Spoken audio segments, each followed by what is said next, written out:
Hello students, we are here again of आप देख पा रहे हैं क्लास 10th का सेकेंड चैप्टर का नेशनलिज्म इन इंडिया का सेकेंड हमने इंट्रोडक्शन कर लिया है और अब फर्स्ट पार्ट की तरफ हम बढ़ने जा रहे हैं। फर्स्ट पार्ट है द फर्स्ट वर्ल्ड वॉर, खिलाफत movement and non cooperation.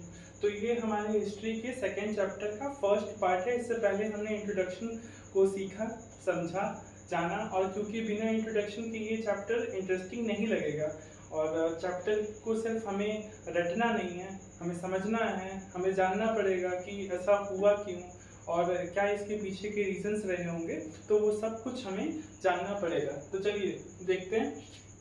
First world war के बारे में हम जानना चाहते हैं। तो फर्स्ट वर्ल्ड वॉर पहली बार तो हुआ क्यों, ठीक है, और कौन कौन लोग इसमें शामिल थे, कौन किसके किसके बीच में हुआ था ये, ठीक है, और फिर क्या उसका इम्पैक्ट पड़ा इंडिया के ऊपर, तो ये सारी चीज़ें हम देखेंगे।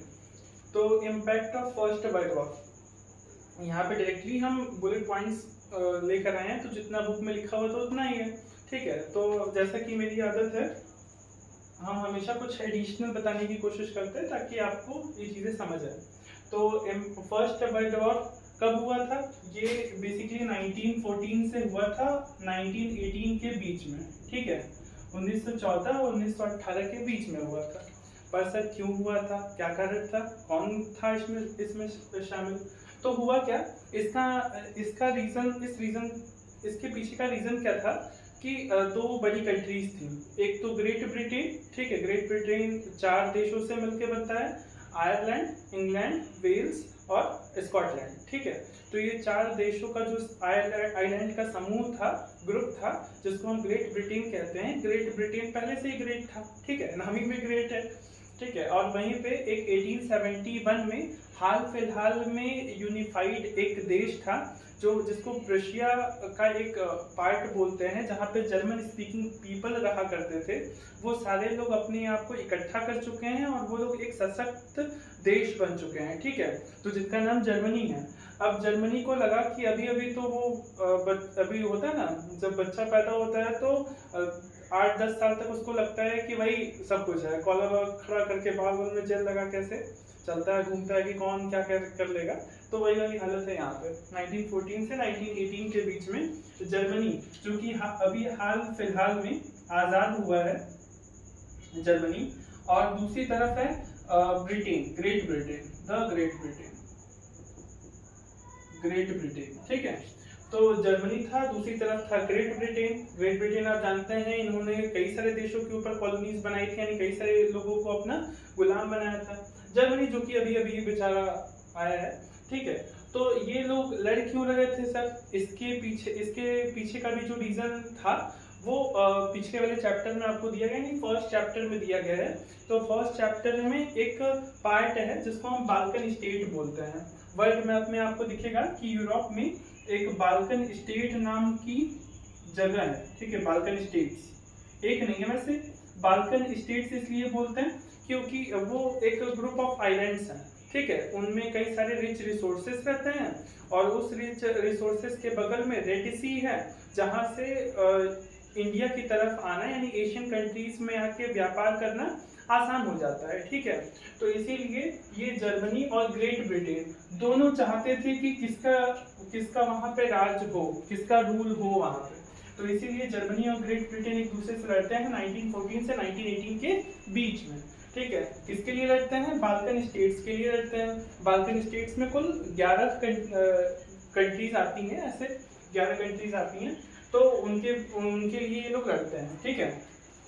अब देखिए, फिर उसके बाद हम समझते हैं, तो लड़ तो रहे हैं, ठीक। अब क्योंकि ब्रिटेन यानी जो इंग्लैंड है या अंग्रेज हैं, अंग्रेजों पर की हुकूमत अलग अलग देशों में है, वो अलग अलग लोगों को गुलाम बनाए हैं। तो जितने लोगों को वो गुलाम बनाए हैं, क्या वहाँ से वो सोल्जर्स भी लाएंगे? अरे भाई, कोई भी है, हम किसी को गुलाम बनाए हैं तो हम उसको कहेंगे कि तुमको एक काम करना है, तो अगर हमको कभी ज़रूरत पड़ी तो हम दूसरे काम के लिए भी उसको बुलाएंगे ना, उसको अर्ज करेंगे कि भाई आओ मेरी हेल्प करो, ठीक है। तो ग्रेट ब्रिटेन भी ऐसा ही था।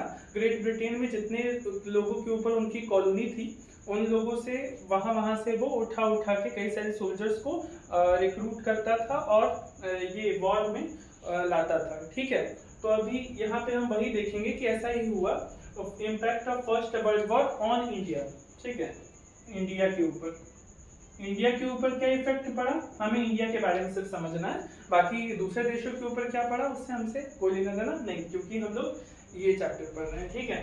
तो impact of first world war on India, तो पहला है इंक्रीज इन डिफेंस एक्सपेंडिचर। अब आप सोचिए, कोई भी अगर कोई भी देश लड़ने जा रहा है तो उसके पास सबसे ज्यादा अच्छी चीज क्या होनी चाहिए, मतलब कोई भी इंसान अगर हम ही हैं पढ़ाने जा रहे हैं तो हमारे पास सबसे पहले मार्कर तैयार होना चाहिए ना। और कोई भी इंसान डांस करने जा रहा है तो सबसे पहले वो प्रैक्टिस ढंग का किया हो, ठीक है। और कोई सिंगिंग करने जा रहा है तो पूरा नोट वोट तैयार करे, फ्रिक्वेंसी अपनी अच्छी करे, गला अपना सही रखे, ठीक है। तो वैसे ही अगर कोई देश लड़ाई करने जा रहा है तो उसके पास सबसे इंपॉर्टेंट चीज होती है, वो है मिलिट्री पावर, ठीक है। वो अपने वेपन्स को सही रखेगा, वो अपनी जो भी सोल्जर्स हैं उनको वो ज़्यादा से ज़्यादा नंबर में रिक्रूट करेगा, ठीक है। तो अंग्रेज भी यही काम कर रहे हैं, जर्मनी भी वही काम कर रहा था, लेकिन जर्मनी से हमारा कोई लेना देना था नहीं, ठीक है। तो ब्रिटेन ने अलग अलग कॉलोनीज, जैसे इंक्रीज इन डिफेंस एक्सपेंडिचर की बात की कि हम अब जैसे जैसे लड़ाइयाँ आगे बढ़ती रहें, युद्ध आगे बढ़ते रहें, उनको सोल्जर्स की जरूरत पड़ेगी, और सोल्जर्स की जरूरत भी पड़ेगी और साथ साथ वेपन्स की भी जरूरत पड़ेगी। तो वेपन के लिए तो वो पैसा लगाएंगे, पैसा कहीं से अलग अलग देशों से उधार लेंगे, ठीक है। और वैसे भी वो कई सारे देशों के मालिक बन बैठे थे, पहले नल्ले थे ना ये लोग, मतलब ठुल्ले बेकार थे, इनके पास एकदम पैसा नहीं था, ठीक है। बाद में अलग अलग जगहों को लूटते रहे, और लूटते लूटते बाद में ये यही देख पाते हैं कि वो कहते हैं ना कि आप अगर दूसरे का गलत तरीके से पैसे लेते हैं तो फिर कहीं ना कहीं भरना पड़ता है, तो ऐसे ही भरना है। इंक्रीज इन डिफेंस एक्सपेंडिचर, तो डिफेंस एक्सपेंडिचर का पैसा बढ़ गया, कस्टम ड्यूटीज रेज कर दी हैं। अब आप बताओ कि अगर आप कहीं पे पैसे लगा रहे हो तो वो कहीं पैसा आए भी तो, ठीक है।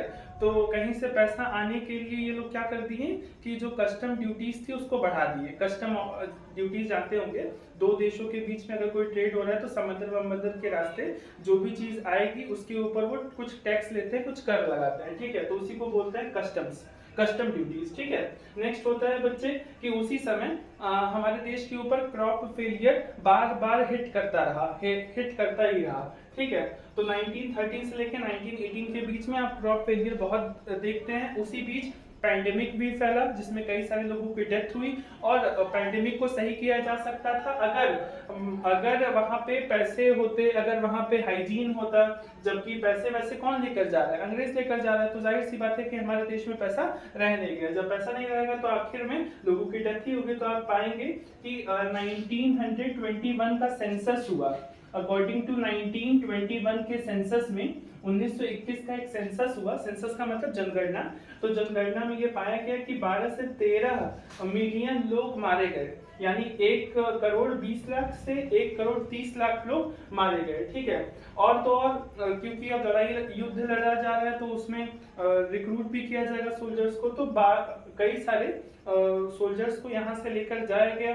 तो जो लोग अपने मन से गए तो उनको तो पैसा मिला, और जो लोग नहीं गए उनको फोर्सिबली उनको भेजा गया कि चलो जबरदस्ती करके इंडेंचर्ड लेबर बना के ना, बंधुआ मजदूर बना के उनको ले जाया गया, ठीक है। तो इतनी कहानी थी फर्स्ट वर्ल्ड वॉर को लेकर। फिर अब हम समझते हैं आइडिया ऑफ सत्याग्रह। क्योंकि हम देखे थे कल के सेशन में जब हम उस समय बता रहे थे आपको कि री अराइवल ऑफ महात्मा गांधी जब हमारे देश आए थे तो 9 जनवरी 1915 को हमारे देश में आए थे, और उनकी एक थियरी थी, मतलब वो प्रिंसिपल पे काम करते थे कि हम नॉन वायलेंस के साथ किसी भी इनजस्टिस के ऊपर हम वो उनके खिलाफ हम काम करेंगे, वो नॉन वायलेंस के साथ ना, अहिंसा के साथ। तो आइडिया ऑफ सत्याग्रह को पूरी तरीके से डिटेल में इसलिए बताया जा रहा है क्योंकि हर बार 2 नंबर 1 नंबर में सत्याग्रह के बारे में पूछा ही जाता है। तो इसीलिए इनके कुछ ऐसे अलग सब्जेक्ट्स होते हैं ना कि उनमें कुछ वर्ड्स होते हैं जो अपने आप में बहुत कुछ रखे होते हैं, ठीक है। तो अब क्योंकि हम आपको बुक पढ़ के समझा नहीं सकते, तो हम कुछ बुलेट पॉइंट्स और उनके साथ जो टिपिकल वर्ड्स हैं उनको भी लिखना जरूरी हो जाता है। तो चलिए देखिए, आइडिया ऑफ सत्याग्रह को हम देखें तो it emphasized the power of truth. तो ये सच्चाई के पावर को बताता है, जोर देता है उसके ऊपर, ठीक है। सत्याग्रह जो महात्मा गांधी के द्वारा बार बार अप्रिशिएट किया जाता है, उसको इम्बाइब किया जाता है, तो वो जो आइडिया ऑफ सत्याग्रह था वो एम्फेसाइज किया जाता है। किसके ऊपर एम्फेसाइज करता है? पावर ऑफ ट्रुथ के ऊपर, यानी सच्चाई के ऊपर, कि सच्चाई की कितनी पावर है और क्या जरूरत है, क्यों हमें सच्चाई लानी है, ठीक है। सत्याग्रह के थ्रू हम कैसे सच्चाई को ला सकते हैं। तो ये आइडिया ऑफ सत्याग्रह की कहानी थी।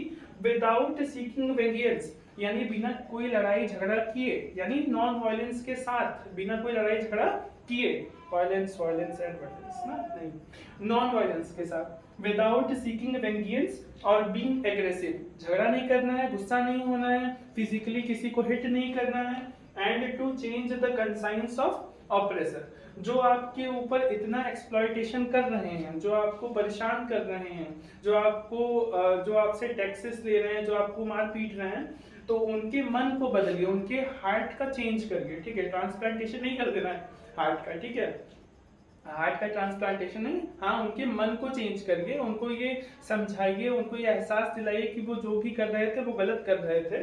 तो ये कहना था आइडिया ऑफ सत्याग्रह का, जिसको कौन अपनाता था? महात्मा गांधी। अगर ये डिट्टो चीज आप लिखते हैं तो आपको 2 नंबर मिल जाते हैं, ठीक है। तो अब हम समझते हैं कि महात्मा गांधी जब हमारे देश में आए ना, तो उन्होंने उन्होंने नहीं किया, लखनऊ पैक्ट नाम की एक चीज होती है 1916 के अंदर। क्या है ये? जैसा कि हम पिछले वाले लेक्चर में बताए थे कि इंडियन नेशनल कांग्रेस हर बार नवंबर और दिसंबर के बीच में एक सेशन रखता था, ताकि देश को किस तरीके से फ्रीडम मिले इसके ऊपर वो चर्चा कर पाए, डिस्कशन कर पाए। तो इसके लिए इस बार 1916 में जो ये डिस्कशन हो रहा था वो लखनऊ में हो रहा था, ठीक है।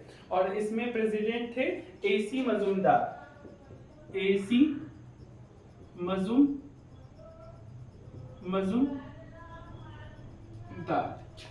मजूमदार इसमें प्रेसिडेंट थे भाई, ठीक है। तो इसमें हुआ क्या, देखिए जनरल सी बात है, इसको समझिए और इसको अपनी पॉइंट्स में लिखने की कोशिश करिएगा, ठीक है। लखनऊ पैक्ट में हुआ क्या? लखनऊ पैक्ट में, पैक्ट है, पैक्ट का मतलब होता है समझौता, अग्रीमेंट, ठीक है। तो यहाँ पे 2 अलग अलग बड़े अलग अलग तरीके के उनका वो हुआ, अग्रीमेंट हुआ, उनके बीच में समझौता हुआ। कौन कौन से 2 लोगों के बीच में? जैसा कि हम पिछले वाले लेक्चर में देखे थे कि जो गर्म दल था और नरम दल था वो दोनों अलग हो चुके थे, ठीक है। तो इस वाले सेशन में आप पाएंगे कि नरम दल और गर्म दल दोनों एक हो चुके हैं, दोनों में समझौता हो चुका है, दोनों दोस्त हो चुके हैं, ठीक है। तो 1916 में आप तो एक नरम दल और गर्म दल के बीच में दोस्ती पाएंगे, और दूसरी तरफ हिंदू और मुस्लिम के बीच में दोस्ती होगा। क्यों होगा? क्योंकि इसके पीछे का रीजन क्या था ना, कि ये इन लोगों को समझाया गया, किसके द्वारा? महात्मा गांधी के द्वारा ना। तो महात्मा गांधी के द्वारा ये बात समझाई गई, महात्मा गांधी और जितने भी जवाहरलाल नेहरू, मोतीलाल नेहरू उस समय हुआ करते थे, तो वो सारे लोग एक दूसरे को समझाते हैं कि हम लोग को साथ आना पड़ेगा। अगर हम लोग अपने पावर्स को डिवाइड कर देंगे तो हम लोग कभी भी उनसे लड़ाई नहीं कर सकते, अंग्रेजों से कभी लड़ाई नहीं कर सकते। तो ये बात समझाई गई, ठीक है। तो इस समय तक महात्मा गांधी का कोई उतना मतलब वो ऑरा नहीं था, ठीक है। तो वो अपना ऑरा अभी बनाने की कोशिश में थे, इसीलिए उन्होंने अपना एक पॉलिटिकल गुरु बनाया, हमें नहीं, ठीक है, हमें मत समझना। तो उनका एक पॉलिटिकल गुरु बना जिनका नाम था जीके गोखले। क्या नाम था बच्चा? जीके गोखले। जीके का फुल फॉर्म क्या है? गोपाल कृष्ण गोखले उनका नाम था, ठीक है। तो ये पॉलिटिकल गुरु कहे जाते हैं किसके? महात्मा गांधी के, ठीक है। तो आप पाएंगे कि लखनऊ पैक्ट हुआ, एसी मजूमदार उसके प्रेसिडेंट थे। वहां पे 2 अलग अलग पैक्ट होते हैं, समझौते होते हैं, एक तो नरम दल गर्म दल के बीच में और एक हिंदू और मुस्लिम के बीच में, ठीक है। तो ये था लखनऊ पैक्ट का इंपॉर्टेंस, सिग्निफिकेंस, ठीक है। इसके बाद कुछ सत्याग्रह किए गए महात्मा गांधी के द्वारा जो एग्जाम में बार बार पूछे जाते हैं। तो सम सत्याग्रह movements were held by Mahatma Gandhi. तो सबसे पहला है चंपारण सत्याग्रह।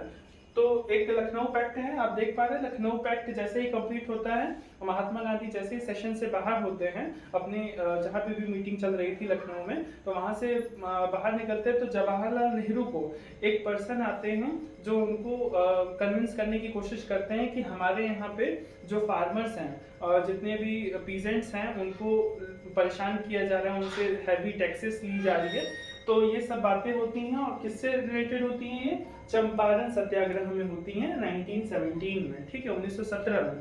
क्या किया जाता था इन लोगों के साथ? ये लोगों के साथ इंडिगो प्लांटेशन करवाया जाता था जबरदस्ती। इंडिगो क्या होता है सर? इंडिगो का मतलब होता है नील की खेती। किसकी खेती? नील की खेती ना। तो नील की खेती इनको फोर्सिबली करवाया जाता था, जबरदस्ती करवाया जाता था। नील की खेती सर क्यों नहीं करना चाहते?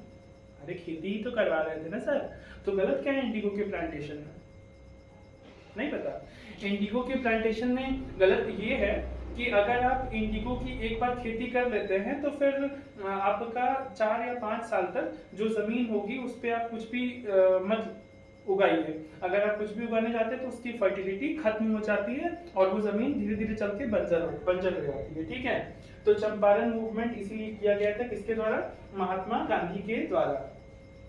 नेक्स्ट है खेड़ा सत्याग्रह, जो कि गुजरात का है। ये मूवमेंट कहाँ का है? गुजरात का है, ठीक है। खेड़ा में क्या हुआ था सर? खेड़ा में भी ज्यादा कुछ नहीं हुआ। खेड़ा में भी बहुत सिंपल सी बात है कि वहां पे जो कई, जैसे कि आप देखिए कि 1913 से लेके 1918 के बीच में फेमाइन्स बहुत आ रहे थे ना, और क्रॉप फेलियर भी हो रहा था। तो इन लोग का जो क्रॉप था वो फेल हो चुका था, खेड़ा के लोगों का, ठीक है। तो ये लोग अब टैक्सेस देने के लायक नहीं थे। वो लोग बेचारे परेशान थे कि हम कैसे टैक्स दें, और इन्होंने टैक्स को 50% तक बढ़ा दिया था। तो महात्मा गांधी ने सत्याग्रह किया और इनके जो भी टैक्सेस थे उनको 50 से 20% पे लाके कम करवा दिया, ठीक है। फिर है नेक्स्ट सत्याग्रह, वो है अहमदाबाद मिल वर्कर का केस। मिल वर्कर का मतलब होता है फैक्ट्री में जो लोग काम करते थे, तो उनके साथ हुआ था। तो महात्मा गांधी वहां जाते हैं, अहमदाबाद मिल वर्कर के लिए, उनके राइट्स के लिए, उनके अधिकार के लिए लड़ाई करते हैं। क्या लड़ाई सर? कैसी लड़ाई? हाँ, फालतू में जाके महात्मा गांधी लड़ाई करेंगे? आप तो बताए कि वो लड़ाई करते ही नहीं थे ना। हाँ, तो नहीं किए। वो नॉन वायलेंस के साथ बस आवाज उठाए थे कि हमारी बातों को सुनिए। कौन सी बात? कैसी बात? तो ऐसी कोई भी बात नहीं। अहमदाबाद में मील वर्कर का जो केस था उसमें कई सारे जो मील वर्कर्स थे, उन लोगों को कई क्योंकि वो दिहाड़ी पे काम करते थे, डेली वेजेस था उनका ना, तो दिहाड़ी का मतलब हर रोज का वो पैसा लेते थे। अब आप बताओ, कोई भी पर्सन गरीब है जो हर रोज खाता कमाता हो, उसके लिए कितना डिफिकल्ट होगा।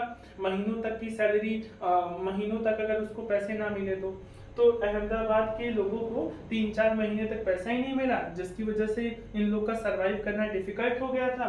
तो इनके लिए महात्मा गांधी ने सत्याग्रह किया। तो अहमदाबाद मिल वर्कर का आप केस देखेंगे 1918 में, और इसमें महात्मा गांधी जीत जाते हैं, और फिर जितने लोगों का पैसा बाकी रहता है उन लोगों को पैसा मिल जाता है। This was all about the impact of first world war, idea of satyagraha, Lucknow pact and the movements which were done by Mahatma Gandhi, like Champaran satyagraha 1917, Kheda satyagraha 1918 and Ahmedabad mill worker 1918। अगर आपको कोई भी प्रॉब्लम आता है तो आप कमेंट सेक्शन खुला है, आप उसमें लिखिए और लाइक करिए, सब्सक्राइब करिए, कमेंट करिए। Thank you. आज के लिए इतना।